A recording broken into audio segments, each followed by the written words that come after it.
Hello, this is Lisa Cannon, and I would like to present my portfolio for the MS in Educational Technology School Library Media program. My professional goal is to be a school library media specialist in an elementary school, and in addition to doing traditional library tasks that I'm very excited about, such as organizing and sharing literature, I'm also excited about the ed tech aspects of being a library media specialist today.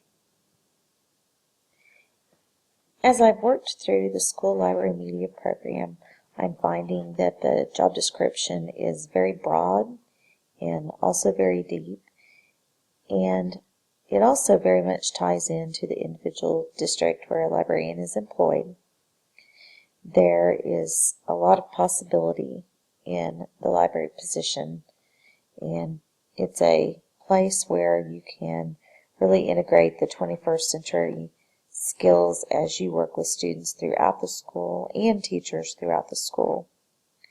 I also have learned how important advocacy is as budgets are cut and the libraries put on a lower place.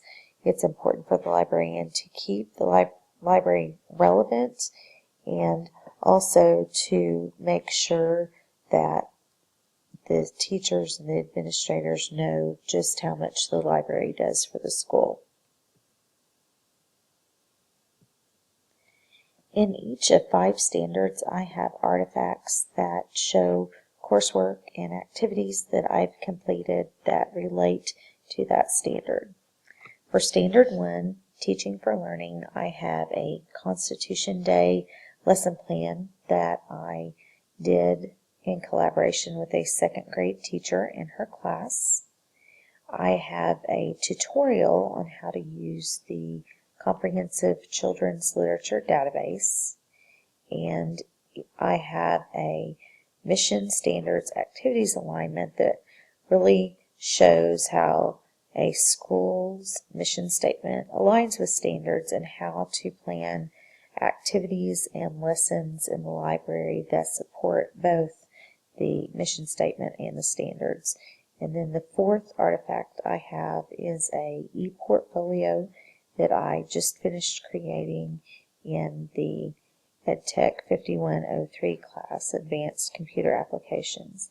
And that particular e-portfolio was really focused on things I could do in the library and how to integrate technology into lessons, as well as use technology and teach how to use technology in professional development situations. The activity that I would like to highlight for Standard 1 is a lesson plan I completed for Library Science 5013, and I created this in collaboration with a 2nd grade teacher. We got together and discussed what level her learners were working at and what an appropriate concept would be. This was around the time that we were supposed to do a Constitution Day lesson, so I came up with a book, a video. We used a primary source, and I could put all these together in the framework of a Prezi, and then presented this lesson with her class over the series of a couple of days, and we were able to use all of the activities in the Prezi both days, and there was quite a bit of writing and collaborating the students did with that lesson. This lesson tied into Standard 1 because it demonstrates the use of a book useful for collaborating, and also used multiple tools and concluded with the students working together as they created an object that showed that they understood the concept of the preamble to the Constitution. Standard 2 is Literacy and Reading, and the 2 artifacts I chose were a challenge materials project in which I wrote a hypothetical memo to the administration at my school describing a book challenge and the procedure that was in place to address the challenge and evaluate the situation. The other artifact in this is a text set for the CIED 5720 class, which was using children's literature for teaching reading, and the text set, I used a social studies standard and put a variety of different types of text in there. I had fiction books, nonfiction books, primary sources, websites, interactive web activities. Reflecting on the text set project for Standard 2, I thought that was a very useful process to go through to draw in different types of text to reach different learners and also approach it from different perspectives, both fiction and nonfiction, and also getting to look at actual photos of the primary sources to see what they look like, as well as seeing it written in language that we read today. Using the Pinterest as a place to curate the text set was good because I can add to it later and I can also share it with other teachers. This particular project can be used as an example to create other text sets. Standard 3, Information and Knowledge. The artifacts that I chose were a Teaching Informational Resources, which was a Oklahoma Digital Prairie's Professional Development Plan, and then Online Catalog Report. On this particular activity, we cataloged 5 books using the book itself as a resource, as well as some online resources. And in the materials order, we were given a $1,000 hypothetical budget to come up with a theme and use book selection tools to develop an order. In Information and Knowledge, I'm going to talk just a second about the Teaching Information Resources project.